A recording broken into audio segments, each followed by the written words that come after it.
Vijayawada traffic ఓ పద్మవ్యూహం. అలాంటి traffic నియంత్రణకు ఎప్పటికప్పుడు కొత్త చర్యలు తీసుకుంటుంది ట్రాఫిక్ పోలీసు యంత్రాంగం. ఈ క్రమంలో మరి నూతన సాంకేతికతను అందిపుచ్చుకొని డ్రోన్ టెక్నాలజీని వినియోగంలోకి తీసుకొచ్చారు. సాంకేతిక పరిజ్ఞానంలో ముందంజలో ఉన్న బెజవాడ పోలీసులు ఇక నుంచి డ్రోన్లతో ట్రాఫిక్ చెక్ పెట్టనున్నారు. ఎవరైనా ట్రాఫిక్ నిబంధనలు ఉల్లంఘిస్తే ఇకపై డ్రోన్స్ వారి ఫోటో తీసి కమాండ్ కంట్రోల్కి పంపిస్తాయి. ప్రస్తుతం అస్త్రం యాప్ ద్వారా ట్రాఫిక్ జామ్లు నియంత్రిస్తున్న పోలీసులకు డ్రోన్ టెక్నాలజీ నగరవాసులకు ట్రాఫిక్ కష్టాలు తీరనున్నాయి. ఈ నేపథ్యంలో డ్రోన్లు ట్రాఫిక్ ఎలా నియంత్రిస్తాయో ఇప్పుడు తెలుసుకుందాం.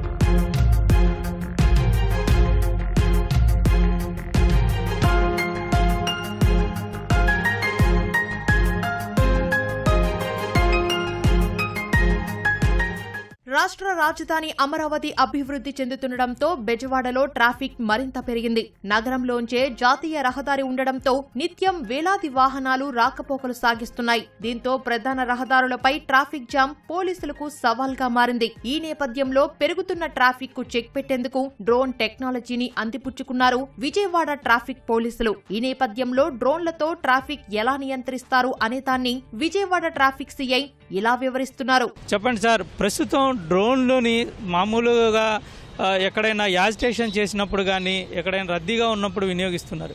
తాజాగా ట్రాఫిక్ కూడా వినియోగించబోతూ ఉన్నారు. ఏ విధంగా ఈ ట్రాఫిక్ నియంత్రణకు ఈ డ్రోన్లు వినియోగించబోతున్నారు? ట్రాఫిక్కి వినియోగించడం స్టార్ట్ చేశారండి ఒక 3 months బ్యాక్ సార్ సిపి గారు. ఏదన్నా ఎమర్జెన్సీగా ఏదైనా వెహికల్ బ్రేక్ డౌన్ అయినా కానీ ఇమీడియట్గా ల్యాండ్ ఆర్డర్ డ్రోన్ ఏదైతే ఉందో ఆ డ్రోన్ ఇమీడియట్గా పంపించడం జరుగుతుంది. ఇంకా దాన్ని ఇంకా యూటిలిటీకి ఎక్కువ దగ్గరగా తీసుకురావాలని చెప్పి సిపి గారు మన ట్రాఫిక్ సిఐలు అందరికి కూడా 11 మందికి కూడా ఒక 11 డ్రోన్స్ ఇష్యూ చేస్తున్నారు. మెజారిటీ వాళ్ళ దాని మీద ట్రైనింగ్ కూడా మా కానిస్టేబుల్స్ ఎవరైతే ఉన్నారో ఆ ట్రాఫిక్ కానిస్టేబుల్స్, సిఐ దగ్గర ఉన్న కానిస్టేబుల్స్ కానీ లోకల్ ఇక్కడ ఉన్న కానిస్టేబుల్స్ అందరికి కూడా ట్రైనింగ్ ఇవ్వడం జరుగుతుంది. దీనివల్ల చాలా ఉపయోగం ఉంది. సపోజ్ ఇంటీరియర్లో ఏదైనా ట్రాఫిక్ ఆగుతుంది, లేదంటే ఎక్కడైనా మేజర్గా సపోజ్ వారధి మీద ట్రాఫిక్ ఆగింది అంటే ఇమీడియట్గా మనం వెళ్ళేటప్పటికి టైం టేకింగ్ అవుతుంది. మనకి ట్రాఫిక్ రావట్లేదు అనగానే ఇమీడియట్గా డ్రోన్ మన హ్యాండ్లో ఉంటే ఇమీడియట్గా పంపించి అక్కడ ఏం జరిగింది, అసలు ఏమైనా గొడవ జరిగిందా, యాక్సిడెంట్ జరిగిందా, లేకపోతే వాగ్వివాదం జరుగుతూ ఉంటుంది, చిన్న ఇవి జరుగుతూ ఉంటాయి. కొంతమంది ఫొటోస్కి తీసుకోవడానికి కూడా వెహికల్ ఆపి ఫొటోస్ తీసుకోవడం, వారధి గురించి, తర్వాత కృష్ణానది పరిసరాలు ఫోటో తీసుకోవడానికి, ఫోటో షూట్లు చేయడానికి ఇలాంటివి జరుగుతూ ఉంటాయి. అక్కడ ఏం జరిగిందనేది తెలియడానికి ఇమీడియట్గా డ్రోన్ అనేది ఇమీడియట్గా fraction of with in 1 minute 2 minutesలో వెళ్ళిపోతుంది. అక్కడికి స్పాట్కి వెళ్ళిపోతుంది.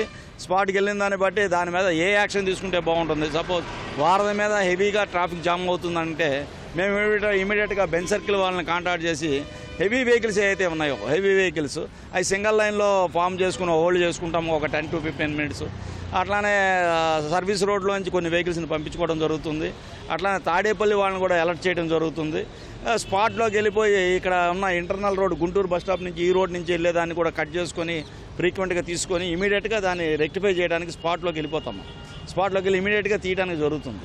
ఈ డ్రోన్లు ఈ హైవేసే కాదు, ఇంటర్నల్ రోడ్స్ కూడా ఏవైతే ఉన్నాయో పోస్టింగ్స్ కొన్ని మన అన్ని పాయింట్స్లో కూడా పోస్టింగ్ ఇవ్వలేకపోతాం మనకి మ్యాన్ పవర్ షార్టేజ్ తోటి. ఈ డ్రోన్స్ తోటి ఇమీడియట్గా కంటిన్యూగా తిరగటం వలన నా ఏరియాలో ఏదైనా ఇంటర్నల్ ఏరియాలో ఎక్కడైనా జామింగ్ ఉందా అనేది నాకు ఇమీడియట్గా నోటీస్లోకి వస్తుంది. సపోజ్ నేను వస్తాను మార్నింగ్ వచ్చి ఇమీడియట్గా నాకు డ్రోన్ ఉందనుకోండి నా చేతిలో, కృష్ణలంక లోపల ఇంటర్నల్ పార్ట్స్ కూడా తిరుగుతాను. అక్కడ ట్రాఫిక్ ఎలా ఉంది, అక్కడ మన ఇంటర్ఫియరెన్స్ అవసరం ఉందా లేదా అనే దాన్ని బట్టి అవసరమైతే నేను నా ఉన్న సిబ్బంది ఏదైతే ఉందో మూవింగ్ మొబైల్స్ ఉంటాయి, టోయింగ్ మొబైల్స్, సుజుకి మొబైల్స్ అని ఉంటాయి మా దగ్గర. వాటిని ఇమీడియట్గా పోనీ 4 అని చెప్పి ఈ వెహికల్స్ ఉంటాయి. ఆ వెహికల్ ఏ వెహికల్ పంపిస్తే ఇది అవుతుంది, పెద్దదైతే మన పోనీ 4ని పంపిస్తాము. అలా లోపల పంపించి ఆ ఇంటర్నల్ రోడ్ని సరి చేయడానికి ఇమీడియట్గా ఉంటుందండి. లేదంటే మనం ఈ బిజీ షెడ్యూల్లో హెవీగా ఈ రోడ్డు మీదే ఉండడం జరుగుతుంది. మనకి విజన్ అనేది లోపల కనబడుతుంది కాబట్టి ఇమీడియట్గా మనం ఎక్కడికంటే అక్కడికి రీచ్ అవ్వచ్చు. రాష్ట్రంలోనే మొదటిసారిగా ఎన్టీఆర్ జిల్లాలో విజయవాడలో టెక్నాలజీని ఈ పోలీసు రంగంలో అన్నిట్లో వినియోగించబోతున్నారు. అంటే ఒక ట్రాఫిక్ విధులు ఒకటే కాకుండా మిగతా వాటిల్లో కూడా ఈ టెక్నాలజీని ఉపయోగిస్తూ ఉన్నారు. ఏ విధంగా అనిపిస్తుంది? అంటే గతంలో సాంప్రదాయపరంగా వచ్చే పోలీసింగ్కి దీనికి ఎంత తేడాని మీరు గమనించారు? చాలా ఉందండి. మీకు జనరల్ ఇందాకే చెప్పాను 160 అట్లా ఉండేది కంజెషన్ రేటు 40 to 60 లోపు వచ్చేసిందండి.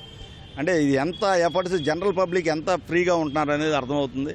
అట్లానే వీఐపీ మూమెంట్లు కావచ్చు, అంబులెన్స్ వాళ్ళు మూమెంట్లు కానీ వీటన్నిటిని కూడా ఒక ప్లాన్ ప్రకారంగా పద్ధతిగా మనకు ముందే తెలుస్తుంది కాబట్టి ఆ పద్ధతి ప్రకారం వెళ్ళటం వల్లతోటి జనరల్ పబ్లిక్ కూడా ఇది లేదు. అట్లానే ఇప్పుడు వీఐపీ మూమెంట్ ఉందంటే ఖచ్చితంగా సారు ఒక ఇన్వెన్షన్ ఏంటంటే ఒక వీఐపీ మూమెంట్ ఉంది, ఒక 5 నిమిషాలు బేర్ చేయండి, 2 minutes పడుతుందని చెప్పి ఆ టైమింగ్ అనేది ఇచ్చి ఆ టైం దాటితే దాని మీద అనలైజ్ చేస్తున్నారు సార్ సిపి గారు.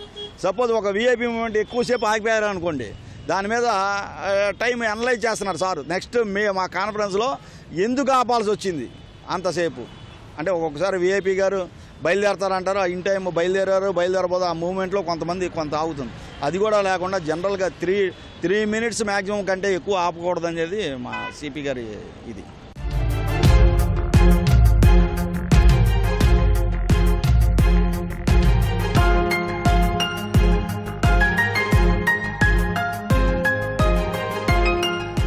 విజయవాడలో వారధి, Prakasam barrage, benz circle, Ramavarappadu ring road లాంటి రద్దీ ప్రాంతాల్లో డ్రోన్లను వినియోగిస్తున్నారు.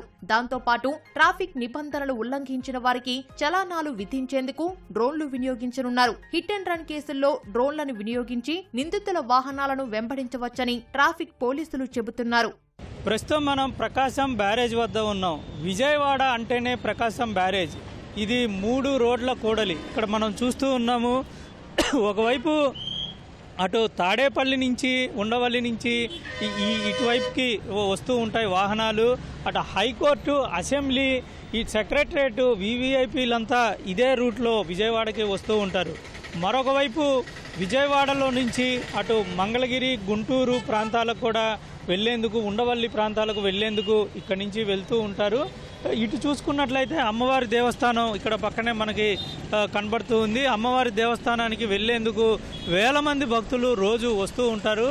కాబట్టి ఈ ప్రాంతంలో చాలా రద్దీగా ఉంటుంది. ప్రత్యేకంగా ఉదయం, సాయంత్రం వేళల్లో అయితే ప్రజలతో పాటుగా వీఐపీలు, వివిఐపీలు తాకిడి చాలా ఎక్కువగా ఉంటుంది. ఇటువంటి ప్రాంతాల్లో ఈ డ్రోన్లు వినియోగిస్తే ఇంకా చాలా మెరుగ్గా పనిచేయడంతో పాటు ట్రాఫిక్ నిబంధనలు ఉల్లంఘించే వారిపైన చర్యలు తీసుకునేందుకు అవకాశం ఉంటుందని భావిస్తూ ఉన్నారు. దానికోసం ఇక్కడ ట్రాఫిక్ పోలీసుల్ని ఏర్పాటు చేయటమే కాకుండా వారికి కావలసినటువంటి ఈ ట్రైనింగ్ను కూడా ఇస్తూ ఉన్నారు.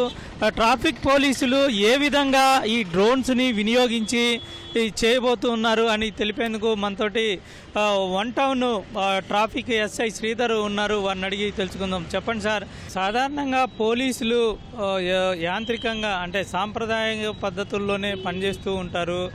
సంఘటనా స్థలానికి నేరుగా వెళ్ళి చూసి వాటన్నిటినీ రిపోర్ట్ ఇస్తూ ఉంటారు. ఇప్పుడు టెక్నాలజీ వచ్చిన నేపథ్యంలో డ్రోన్లు అక్కడికి వెళ్ళి పంపించి, మీరు వెళ్లకుండానే అక్కడికి పంపించాలి. రెండోది టెక్నాలజీ కూడా నేర్చుకోవాల్సిన అవసరం ఉంటుంది. ఇది మీకు ఏ విధంగా అనిపిస్తుంది? టెక్నాలజీ నేర్చుకోవటం సులువుగా అనిపిస్తుందా, కష్టంగా అనిపిస్తుందా, ఎలా అనుకుంటున్నారు? మంచి క్వశ్చన్ అండి. మనకి తమరు చెప్పినట్టు మన భౌతికంగానే, ఫిజికల్గానే పోలీసింగ్, విజువల్ పోలీసింగ్ ఇది వరకు మనకి ట్రాఫిక్లో కనబడేదండి. ప్రజెంట్ ఈ టెక్నాలజీని కూడా మనం అన్వయించుకోవడం వల్ల మన పని భారం తగ్గడమే కాకుండా మనకి సులువుగా ఐడెంటిఫై, యాక్సిడెంట్స్ కానీ వైలేషన్ కానీ సులువుగా మనం ఐడెంటిఫై చేయడం, దాన్ని త్వరగా మనం ఆ సమస్యను పరిష్కారం చేయడం, ఈ ట్రాఫిక్ జాములని ఫ్రీ ఫ్లోగా త్వరగా పరిష్కరించడానికి మనకు అవకాశం ఎంత ఉందండి. ఇంకా ఈ టెక్నాలజీని మనం అన్వయించుకోవడం వల్ల మనకి ఈ పని భారం చాలా తగ్గిపోతుందండి. ప్రస్తుత కాలంలో ఈ టెక్నాలజీతో పాటు ఉద్యోగం చేయడం వల్ల మనకి పని భారం, ఒత్తిడి, అదేవిధంగా ఈ దీనికి సంబంధించిన జామింగ్ కూడా తగ్గుతుందని చెప్తున్నామండి. ఇప్పుడు చాలా కేసుల్లో, యాక్సిడెంట్స్ కేసుల్లో ముఖ్యంగా ప్రమాదాలు జరిగినప్పుడు మీరు చూసి ఉండరు, సీసీ కెమెరాలు ఉండాలి. కానీ కొన్ని ప్రాంతాల్లో ఈ డ్రోన్స్ సంబంధించిన విజువల్స్ ఏ విధంగా మీకు ఎవిడెన్స్గా కానీ నేరస్తుల్ని పట్టుకోవడంలో ఉపయోగపడతాయి అనుకుంటున్నాను సార్. ఈ మనకి తమరు చెప్పినట్టు అప్పట్లో ఆ యాక్సిడెంట్ జరిగిన ప్లేస్లో మనకి సీసీ కెమెరాలు ఉండకపోవచ్చండి. అయితే ఈ పీక్ టైమ్స్ మనకి విఐపీసీ వివిఐపీసీ వెళ్ళే టైంలో పీక్ టైమ్స్లో మనకి ఏదైనా ట్రాఫిక్ ఇబ్బంది కలగకుండా లేదా ఏమైనా యాక్సిడెంట్ అయినా ఈ డ్రోన్ మనం పెట్టడం వల్ల మనకి క్లియర్గా విజువల్స్, అదేవిధంగా ఆ వయోలేటర్ ఎవరైతే ఉన్నారో ఆ యాక్సిడెంట్ చేయడం కానీ లేకపోతే ఏదైనా మనకి ఈ అసంఘ కార్యక్రమాలు చేసే వ్యక్తి వయోలేటర్ని క్లియర్గా గుర్తించి వెంటనే మనకి కమాండ్ కంట్రోల్కి అందజేయడం వల్ల మనం ఈజీగా అతన్ని ఐడెంటిఫై చేసి అతన్ని దాని మీద చర్యలు తీసుకోవడం జరుగుతుందండి. అతి కొద్ది రోజుల్లోనే ఈ డ్రోన్ టెక్నాలజీ ట్రాఫిక్లోకి రాబోతుంది. వాహనదారులు ఇక్కడ ఎవరు లేరు పోలీసులు అని నిబంధనలు ఉల్లంఘిస్తే ఖచ్చితంగా డ్రోన్లు ఫోటో తీసి వాళ్ళ ఇంటికి వాళ్ళ వాట్సాప్కే నేరుగా పంపిస్తాయని పోలీసులు హెచ్చరిస్తూ ఉన్నారు. కెమెరామెన్ నాగేందర్తో జయప్రకాష్, ఈటీవీ న్యూస్, విజయవాడ.